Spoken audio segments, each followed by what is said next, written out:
natin to. Isa na naman followers ang kakain natin na request. Tara, let's go! First, yung banana. Pero syempre guys, bago natin kainin yan, don't forget to follow me and comment sa comment section next kakain natin ha. At eto na ngayon, banana na saba, isang piling. Hindi naman natin siya mumukbangin. Tikman na natin. Ano na yun? Mama-mention natin kaya. Tikman natin.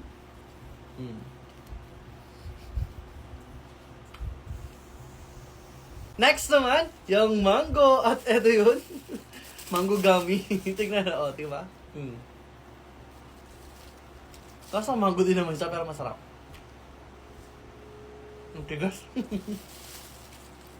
At ayun guys, yung tigakain.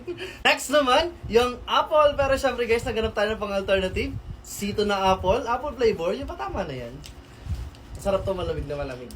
Tikman natin. Parang nakakabitin ng plate. Like, follow, comment, and share. Bye-bye!